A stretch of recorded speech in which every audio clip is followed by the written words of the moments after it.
In this video, we explore the untold history of Emmanuel Joseph Bacosa, now known as Iman Bacosa Pacquiao.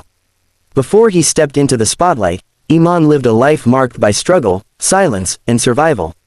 From a challenging childhood in Tagum, to the long journey before being recognized as the son of Manny Pacquiao, his story is one of resilience and quiet strength. Today, he stands at the crossroads of boxing and showbiz, carrying both the weight of his past and the promise of his future. This is the history behind the life of Iman Bacosa.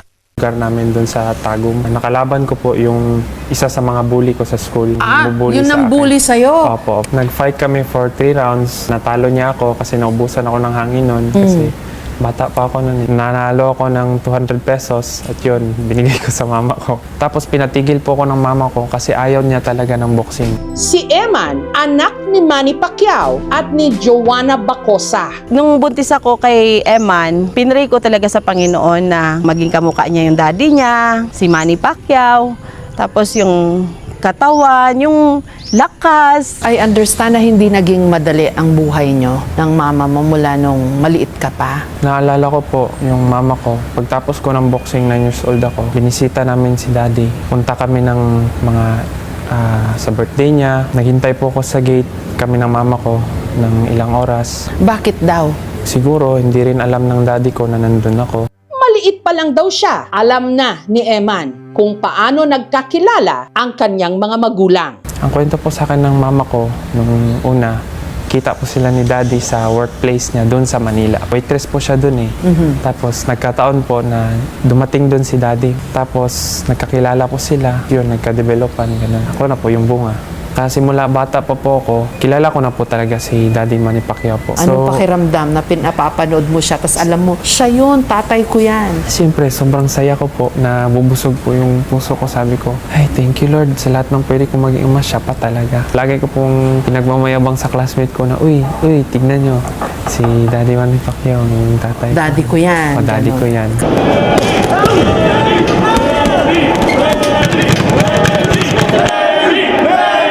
Kaso binubuli ka rin. Mahirap rin po. Kumbaga may benefits po as a Pacquiao, meron rin pong Disadvantage. Oh. Bakit ka raw nila binubuli? Kasi anak po daw ako ni Pacquiao.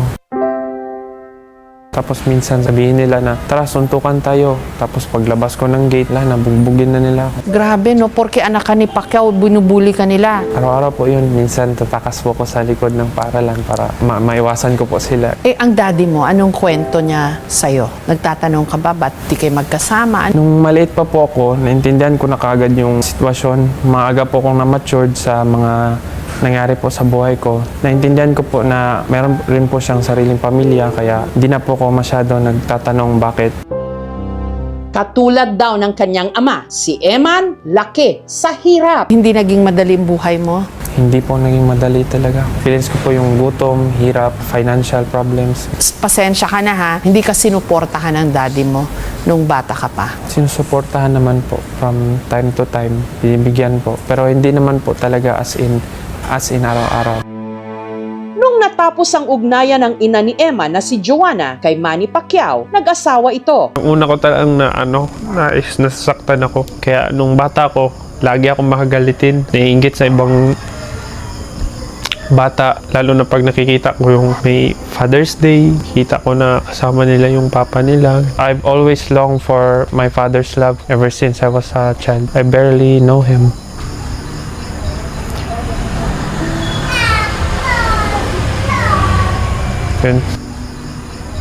Na sana Lord, makasama ko man lang siya kahit buong araw o kahit saglit lang, ganun. Yung bata pa ako.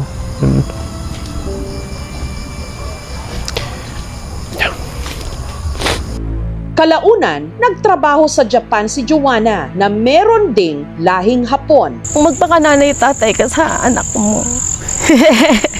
Yun. Yung time na wala pa siya sa akin, yun talaga. Yun yung hirap na side. Pupunta ka ng Japan, magtatrabaho, iwanan mo anak mo. Yun yung mahirap noon. Titiisin mo yung lungkot, sakripisyo. naiwan si Eman at ang kanyang mga kapatid sa poder ng kanyang stepfather. Nung tumawag si mama galing Japan, tinanong niya po kung maayos lang po ba kami. Hindi niya alam po. Halos wala na po kami makain. Minsan po, uuwi po siya ng lasing.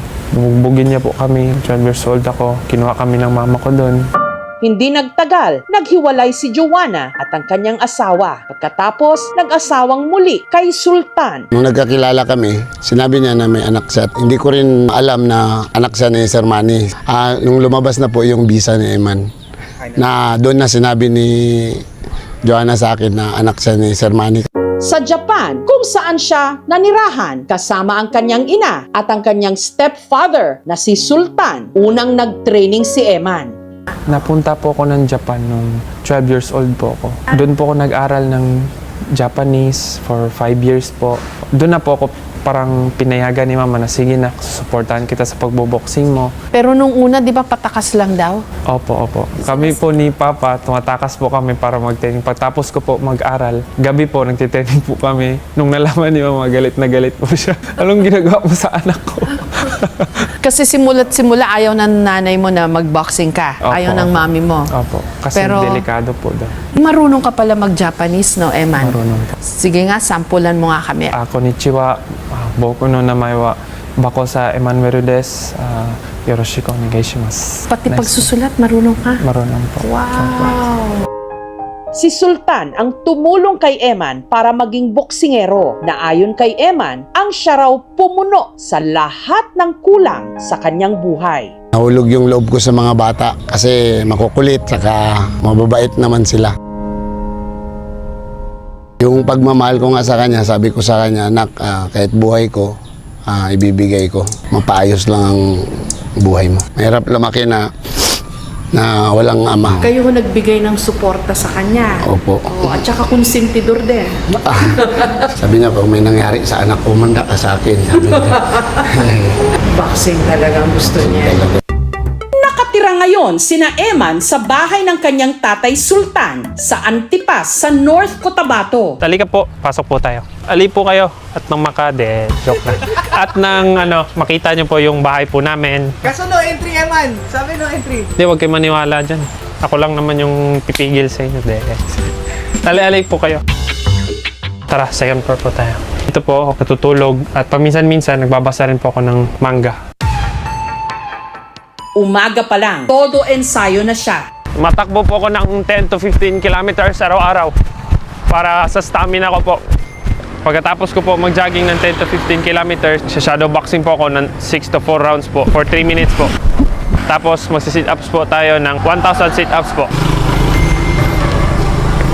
Nandito po tayo sa sagingan ni Papa Sultan ko po. Dito po ako minsan tumutulong. Ito yung sekreto ko. Kaya maputi pa rin at tiis, gwapo ba? Para hindi mawala yung pagka-Piolo Pacquiao. Nambabasag ako ng mukha pero hindi ng puso.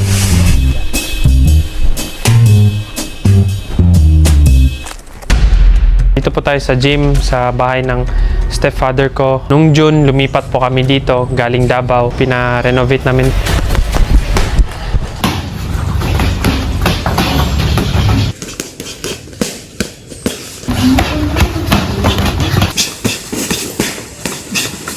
Tingnan nyo ho, yung t-shirt ni Emma, no? Jesus is King. Very spiritual ka rin. Opo. Nagbabasa po ako ng Bible day and night. The spirituality of Pacquiao. Gaya ng kanyang ama, relihiyoso rin si Eman. Pastora sa kanilang simbahan ng kanyang ina, habang siya, musician. Si Kuya po is mabuting anak at kapatid po. Kahit po maliit lang yung napepremyo niya po sa pagboboxing is masaya na po siya na makapagtulong po sa family. Nasira po yung gitara ko. Binila niya po ako ng bago. Kasi po musician po ako sa church. Pinangalan ka nga kay Manny, di ba? Emmanuel. Tapos Eman lang yung naging palayaw mo. Opo. Kamukha nga kayo, no? Salamat. Pero ang una mong ginamit na apelido, Bacosa. Bakit? Kasi yun po yung time na hindi pa po ko na-acknowledge ng daddy ko. Yung 2022, Pagkagaling nyo sa Japan? bumisita kami kay daddy. Pinapasok po kami, tapos niyakap po ako ng daddy ko ng mahigpit. Anak, miss kita. Tagal kita hindi nakita. Tapos niyakap ko rin siya. Ako, pinipigilan ko lang yung luha ko.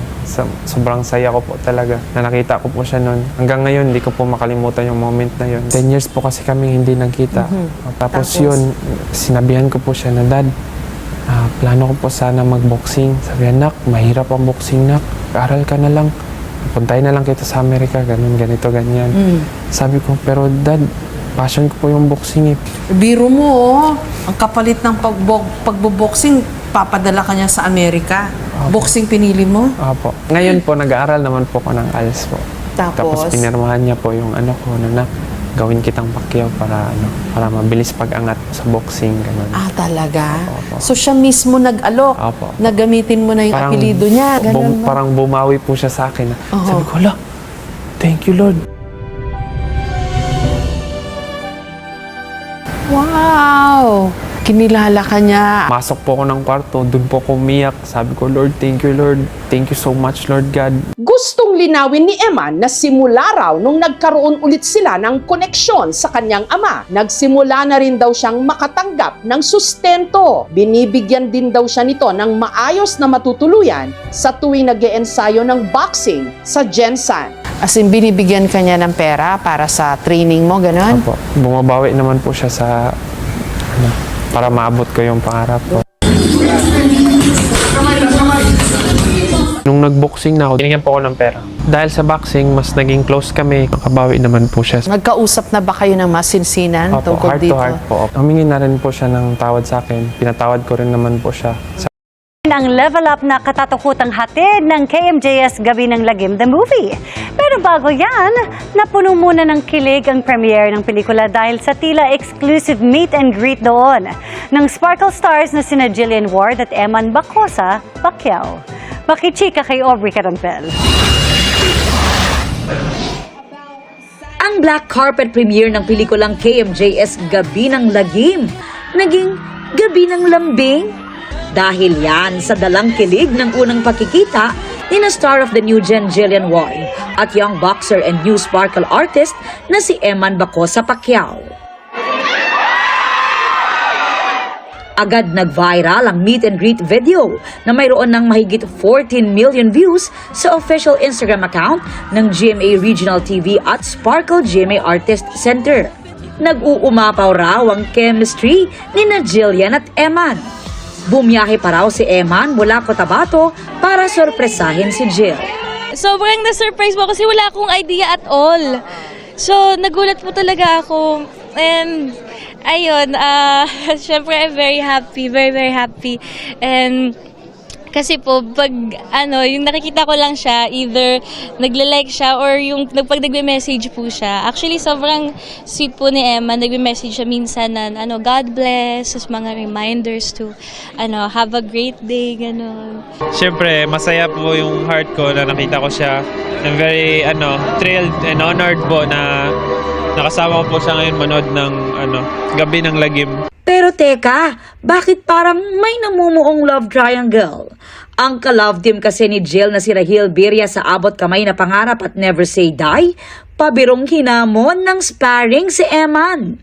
Nirepost naman niya ni Eman with emoji na boxing gloves. Bukod sa kanyang showbiz crush, na-meet na rin ni Eman ang kanyang idol na si Ding Dong Dantes na dumalo rin sa premiere night.